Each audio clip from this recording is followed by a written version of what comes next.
We launched a new menu in May, our Asian fusion menu. So that's this dish today, the beef rendang, is on our menu. So you will try it after the demo. But yeah, we're really excited about this today. And we also have the South African wine cellar today here. So you can also try his wine later, but he will talk you through this later as well. And yes, let's welcome our chef, Jenna.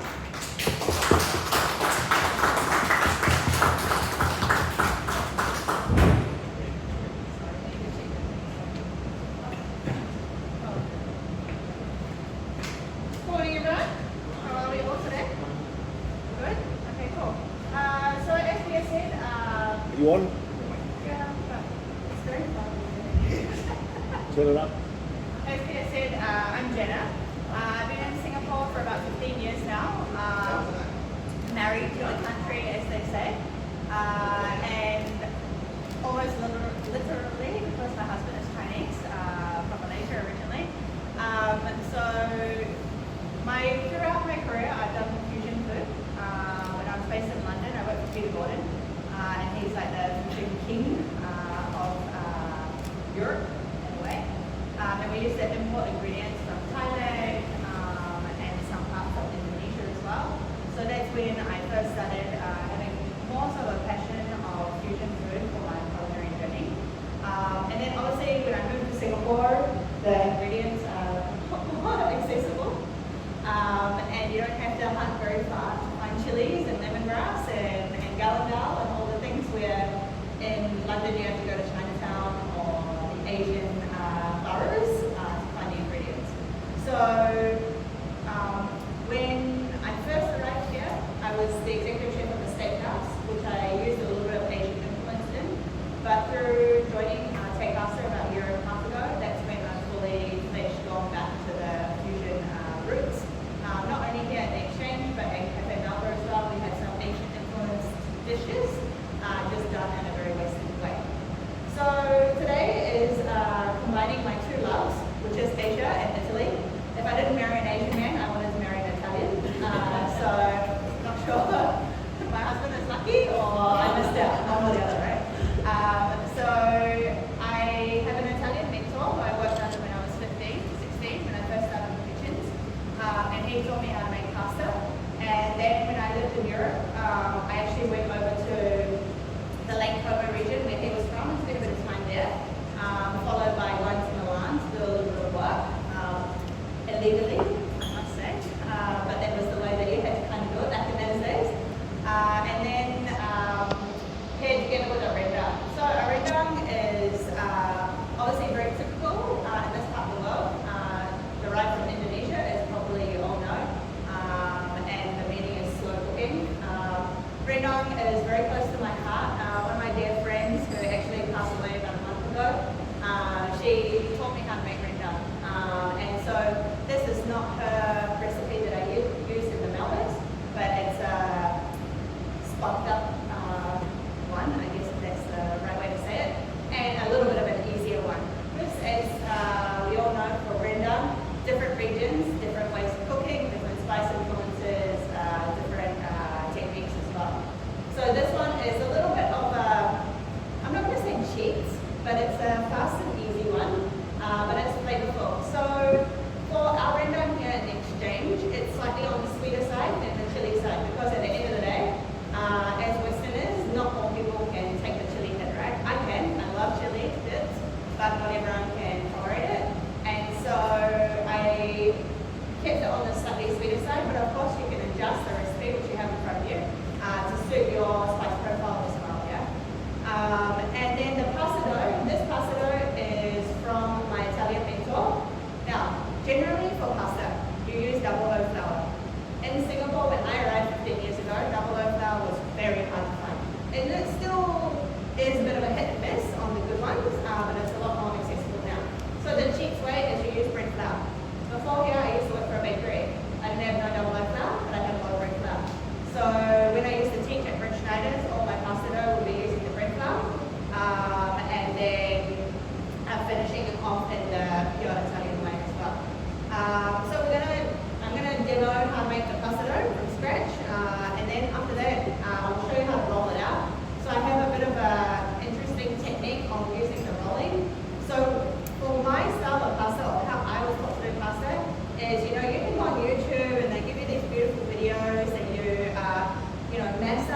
go and knead it for half an hour.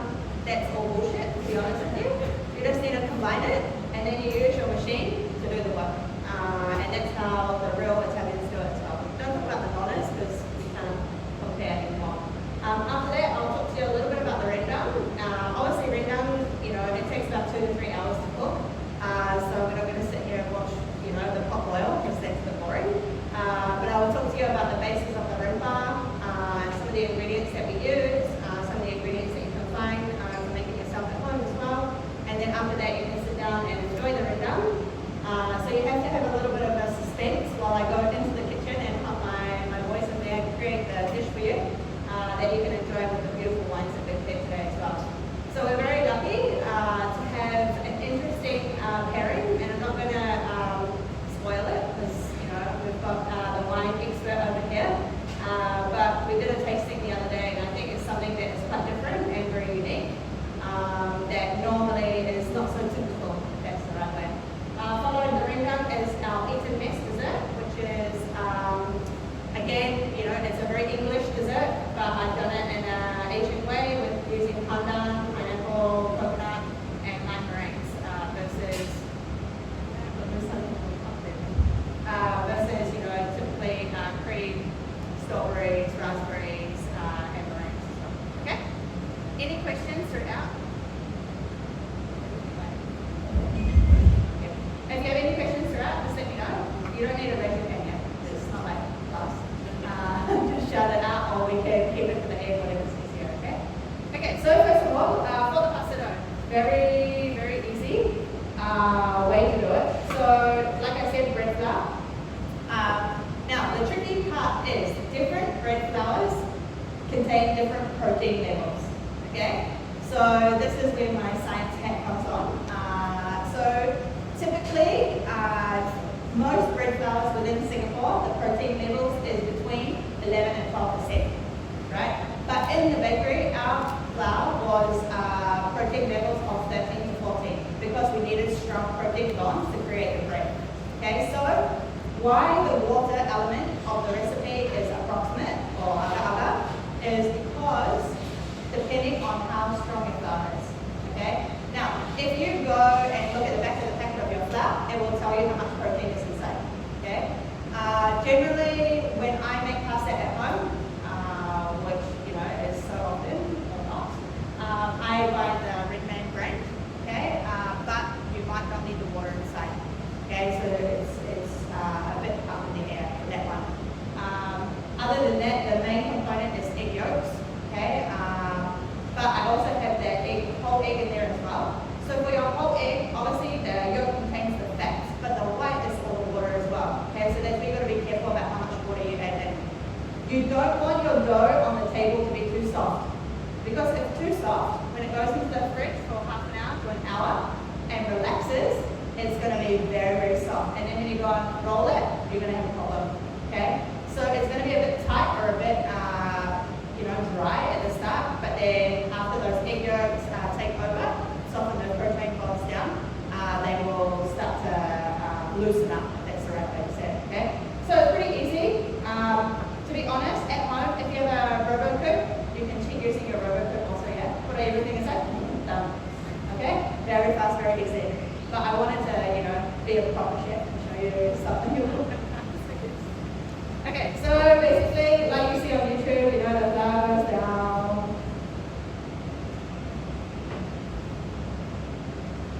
We have a video up there if you can't see on the table as well. And then the egg yolks, the oil, and the whole egg goes to the center.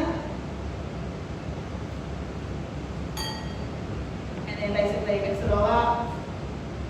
Great one to do with kids. This is what my kids like to do because they get all their hands dirty. And then basically you just massage it until it starts to come together. It does cause a bit of a mess, obviously, but that's the fun part of it. So some recipes will call for semolina flour as well. Okay? I don't use semolina flour in my pasta dough, and neither did my Italian bento. Okay? Because of the texture. Okay? Semolina will give it that sort of grittiness, unless that's what you like. But I use the semolina to roll the dough. Okay? Because if you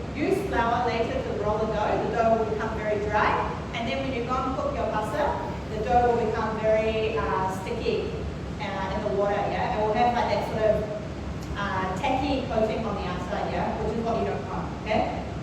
So you can see, I might not need any water with this flour. Just bring it together. And like I said, if you've got a robo cook, just dump it, yeah? Easy peasy. And this one I can pass it around to you all so you can feel the texture, yeah? Most people are, like when I used to teach this in the school, in my previous life, people are quite stunned about how dry it is, but then later how soft it becomes, okay? So like I said, you don't want the dough to be too soft later, or your pasta will stick together, yeah? If you wanted to add flavorings into your dough, because this can be used for anything, yeah? Fettuccine, spaghetti, pappardelle, obviously what we're doing today, raviolis, whatever, okay? You just use the machine to take it down to different thicknesses as well, okay? So you've got to be really careful that it's not too soft and it all sticks together. Then when you go and boil it later, it will all stick together again. Not adding. Okay? Can you add salt to it? You can, but it's the wrong way to do it. Right.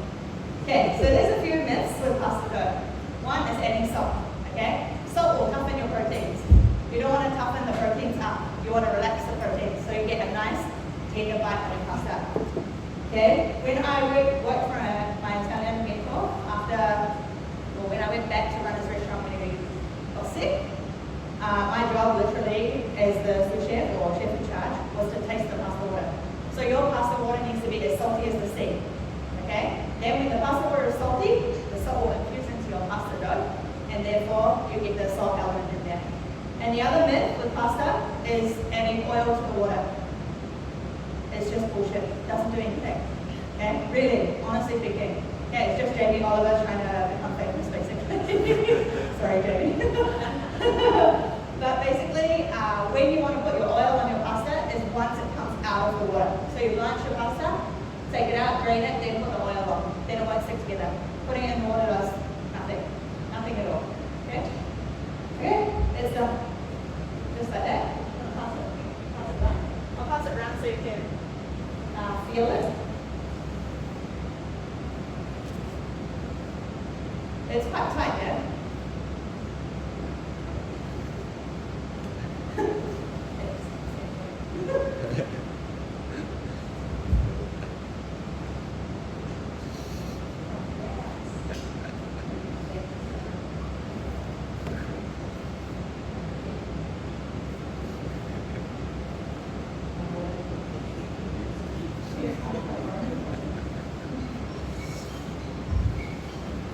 Okay, so just like TV, here's some I prepared earlier.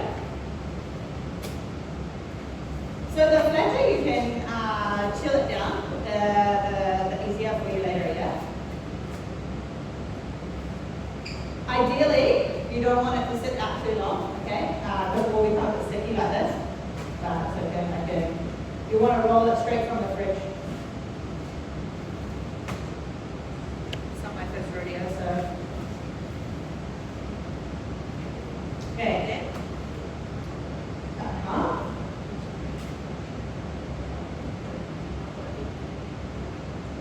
Okay, so I have semolina flour here, okay? This one, any semolina flour, doesn't matter what it is. Okay, it doesn't have to be fancy brands. You know, the thing with pasta, right, that everyone is misconceived about, is you have to go and buy all this fancy stuff, but you don't, okay? Pasta back in Italy, back in the olden days, was their staple, just like rice here. So it was not using fancy ingredients, okay? And it was using rotten tomatoes on the vine to create sauce. Depending on what sauce you obviously create as well, yeah? So you don't have to go and buy, you know, boxed bread meal or anything like that. Just anyone. So just coat it in a bit of semolina first. Okay.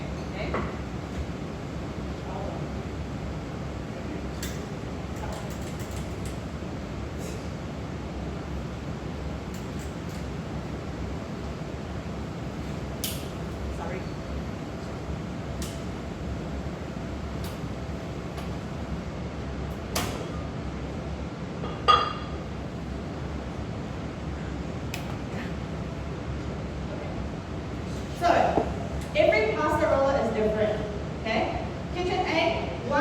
biggest, and I think 8 is the smallest, okay?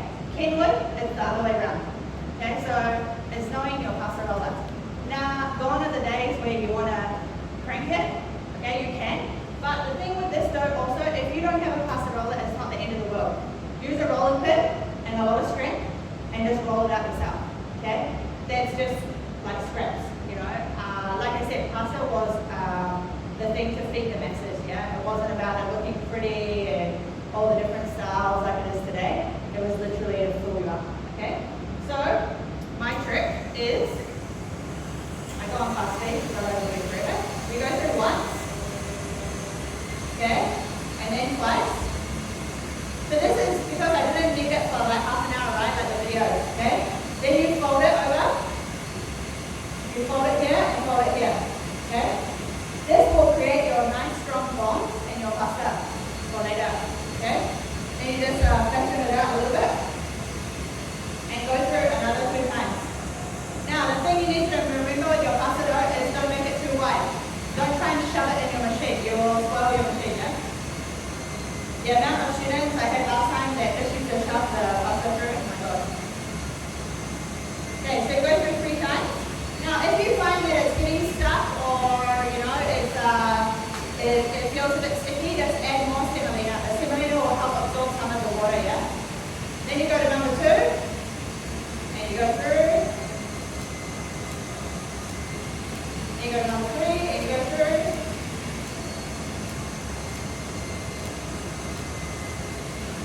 And then number 4.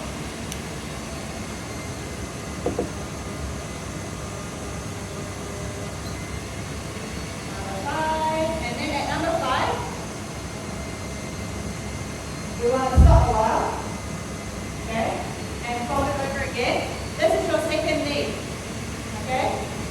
So we fold it, fold it, fold it, and fold it to create that jacket again, okay?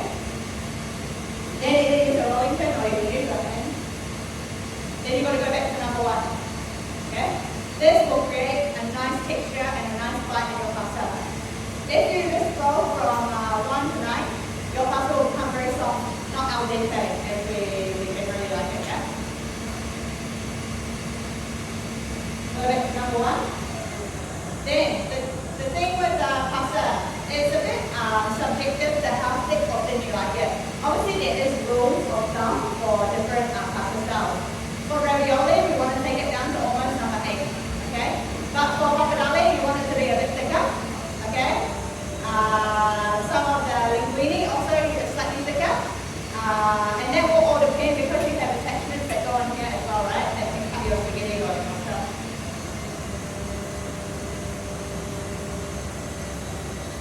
So I go all the way through, and I'll probably take it to about number 6.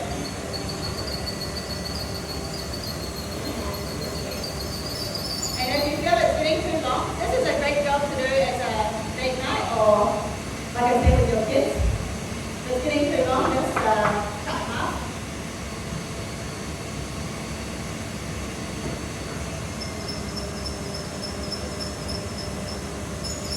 And go through again. Okay? And then this one.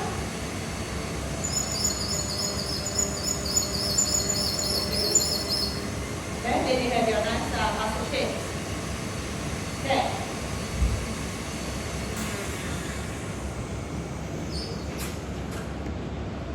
So for pappardelle, right, generally there's no attachment for that nothing, okay? You can get fettuccine, you can get a linguine, you can get spaghetti, you can get angel hair also. But for pappardelle, you can't get it. So what we do is you cut your pasta to length, depending on how thick or thin you want it, right? And then just using your knife, you cut down. Obviously, the pasta that you buy outside, right, is using a machine knife, okay? But for home, this is nice. Then you just pull your strips together. Paste the dust with a little bit of semolina, okay? Then you have your nice homemade pappardelle, okay? Support.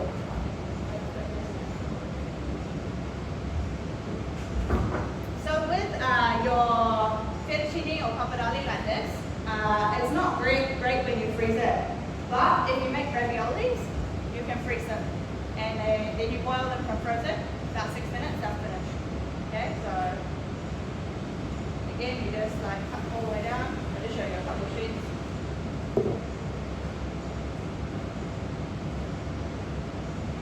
The art of making fresh pasta has died off now, unfortunately, because the convenience stuff is so easy to find. Okay, and I can tell you, a lot of restaurants in Singapore, they say they can make their own pasta. They don't. Okay, because there's very good reputations nowadays. Even for me, I had a very good friend, or he was my supplier from one of the big companies, and he imported this pasta from Italy. He blindfolded me to taste it. I could not tell that it was frozen product. Yeah, straight out of Italy. So there's your pappardelle, okay? Then obviously your rendang would already be ready, okay? Then you blanch this one in the boiling water. Salty is the sea, yeah? Okay, you all know what seawater tastes like, right? For about 1 to 2 minutes. Then take it out, drain it, add it to your rendang sauce. Okay, then it's done finished. Okay? Easy peasy. Any questions on the pasta dough? No? Yeah, now you're ready. Okay. Let me just quickly clean this one up.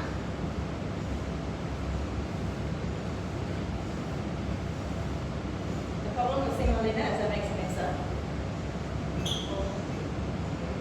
Just clean up here a bit. There.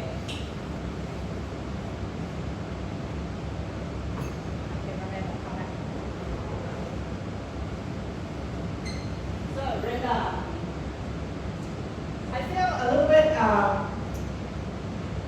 what's the right word? Cheated teaching you all how to make rendang. Because some of you might know how to make it better than me. But like I said, this is like our kind of version of it. It's a bit on the sweeter side, as I mentioned. But using the same theory and the same basis of a traditional rendang. As I mentioned, you know, some are very derived on spices, like my friends. Hers was very, very heavy on the spice, which meant that your rimpa had to be cooked out for quite a long time to make sure that the spices were not raw tasting. But this one is more heavier on the rimpa versus the spices, okay?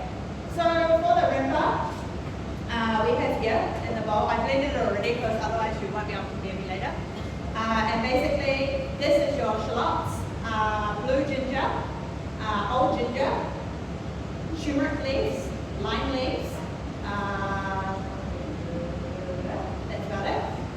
And then we blend it until a fine chili, the most important one, chili, okay? If you like it spicier, add chili buddy, okay? But I don't recommend, I would recommend using red chilies if you don't want that full on punchy kick, but some people like the real spicy one, right? Okay? So that is your rimpa. Now the most important part of a rimpa, as you probably all know, and the base for a lot of Asian cooking is you've got to make sure it's cooked out. Because you can really taste it in your end product if it smells. It won't cook out during the process of the slow cooking in the oven, yeah? So you've got to really make sure that you cook it out here. Yeah, so can you give me something to serve?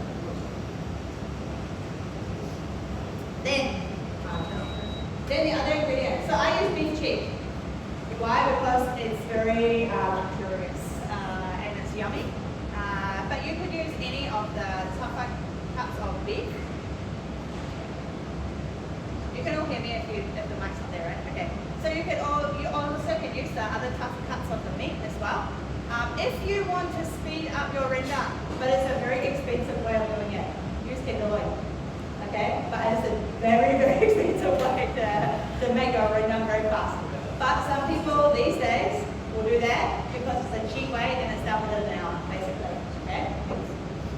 Then we have coconut milk.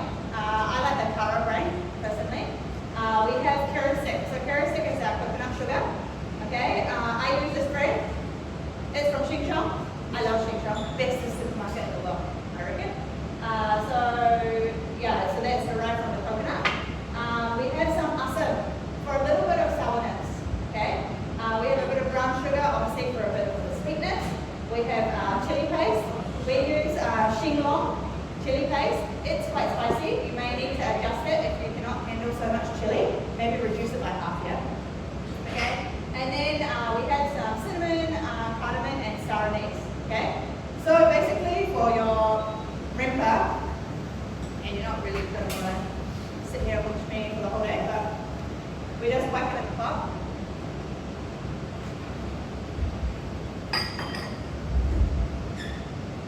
I'm sure if like the older generation saw, you know, this white person cooking rimpa, Asian dish, Randang, they'd be like questioning what is going on basically. But you know, if you go to New Zealand these days, there's a lot of Asian influence in our cooking. Australia as well. So you know, it's migrating down. I've had some of the best Asian food in Australia as well. So you know, there's lots of flavors there. Might not be quite the typical, you know, long, slow cook stuff that you'll get in the hawkers or in the kampong in Malaysia or Indonesia, but it's still pretty flavorful at the end of the day, okay? So obviously this will take some time, yeah? And I can just keep this turning over while we have our lunch so you can have a look at the start. You can see now it's very raw, right? So it will start to change the color, okay? But this is probably going to take about half an hour, okay? By that time you'll be hungry. Basically, we just saute this down until that rawness is gone. Oh, sorry, I can add in my spices here as well, and my lemongrass, okay? I don't like to blend my lemongrass up. Why? Because it will screw up your blender. Your blender will die because it's so coarse, okay? So I just smash it up and then put it in whole, and then the flavor will extract out as well, okay? Then later when you take it out of the oven, the lemongrass is a little bit easier to find. If you wanted to, because you know, sometimes trying to find the spice in your sauce, you know, it's not always nice to eat a whole cardamom pod or a cinnamon stick. You can tie your spices up in cheesecloth and then put a little bit of string around it, just throw the whole thing in, and then you're away laughing. Or, again, you can go to Shing Shong and it's already in a bundle for you, okay? Very easy. We're all about convenience these days, right, unfortunately, but that's the way of life. So yeah, it will take a while to cook down. Then once it starts to cook down, I will add in the beef first. Okay. You can, if you have more time, my ideal world, I will keep the beef as whole beef checks. Okay. Then you have the option whether you want to cube them or you want to flake them. You know, like or shred them. Okay. For us, we keep ours in cubes. Just because I want the texture on the bite, but obviously naturally in the sauce, it will also start to flake out, so the sauce becomes thickened with the natural meat. You know, a lot of commercialized cookery these days is mix corn flour, mix potato starch, add it in, thicken, done, finished, okay? But it's the wrong way, it's the wrong approach. You're not going to get the right flavor coming out.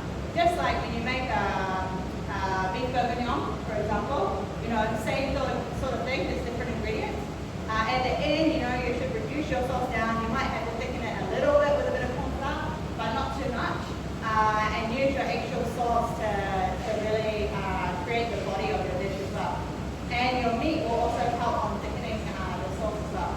So that's the ideal world. But yeah, like I said, unfortunately nowadays everyone is about fast and convenient.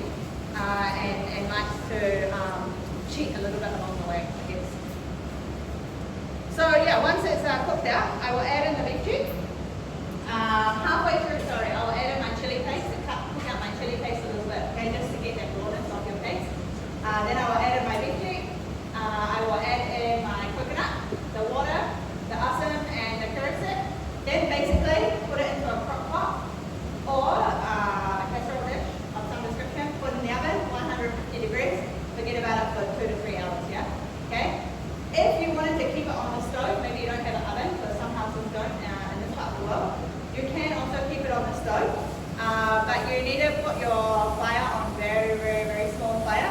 You use a lot of gas, okay? Which will make your bill go up, but you know, that's part of it. But the main thing is you have to keep checking on it that it's not burning on the bottom, okay? Because it can get stuck. Especially this has got quite a lot of sugar inside from the curry and the brown sugar and the coconut milk that it can easily start to burn. Once it burns, it's gone. You'll never get rid of the burnt paste in the dish, okay? So that's one thing you got to remember. remember as well. Same like if you burn your, you just like that, yeah? Same if you burn your rimper, that's it. Okay, you will never get rid of that that burnt sort of flavor. Okay. So you can see the way before it goes in the oven. I will just, which otherwise you're going to be sitting here for 45 minutes watching me stir it up. Okay, so we'll just pretend that this is done, just like on TV. So imagine this, the color, you can already see, right? The color has sort of started to darken up a little bit, okay? And it's starting to dry out a bit as well.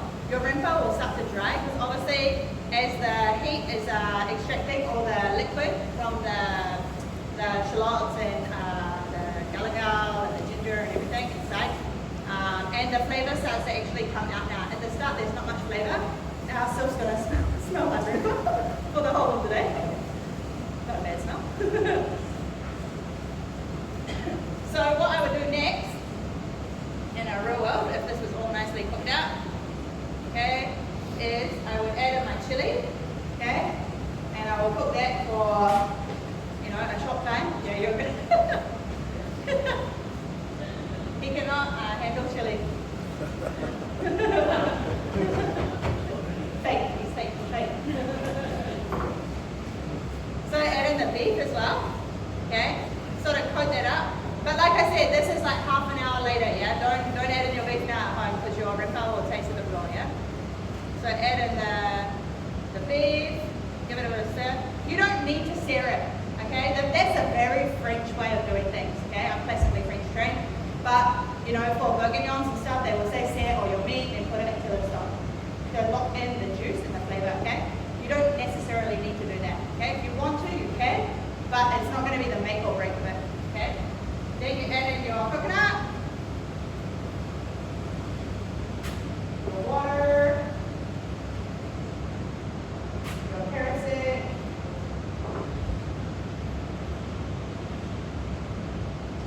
so like if I was to go home and cook this in New Zealand, I'm going home on Friday, I'd be missing quite a lot of ingredients like carrot stick and things like that, so I wouldn't have that sort of same flavor profile. The asam for that little bit of sourness, and the sugar. Okay? And then basically you just stir to combine. Okay, if you feel that maybe every piece of meat is different, right? So maybe you feel like it's not liquidy enough, you can adjust it with a little bit of water. Don't be inclined to add in too much coconut, okay? Because the feeling in your stomach later will be very jala, very full, very stuck in your tummy. So add a bit of water, and then as the rendang starts to cook out, the natural juices of the beef will come out and then create that beautiful bodied sauce, okay? So at this point, what I would be doing is either transferring it to a casserole dish or keeping it on my stovetop, whichever is easier for you at home, and then coming back like 2 to 3 days, not days. Slow cooking. 2 to 3 hours later, yeah? The best thing about rendang, or any of these sort of slow cooked dishes, is that you can pack them, freeze them, and then just defrost them, mix them together. Okay, so if you're going to make it at home, what it takes to make 1 kilo, you may as well do 4 kilos. Okay, and then fill up your freezer. Plus, it's the same amount of time basically. The only thing that might take a little bit longer is your rimper, because your rimper is going to be more. Okay, but then use a bigger pot, smaller, bit larger surface area, same amount of cooking time at the end of the day. Okay? Now is the best part. You get to actually eat it. Okay? The actual start of the show. Anyone has any questions? No? Are you hungry? Yeah? Okay. That's a good thing. Okay, so what we'll do now is the guys will show you to your tables, okay? And then we'll start to, I'll go cut my voice, start to prepare the rendang. We'll serve it and then we'll start to talk to you a little bit about the wines and stuff. Okay, I'll come out and introduce the dish and tell you about some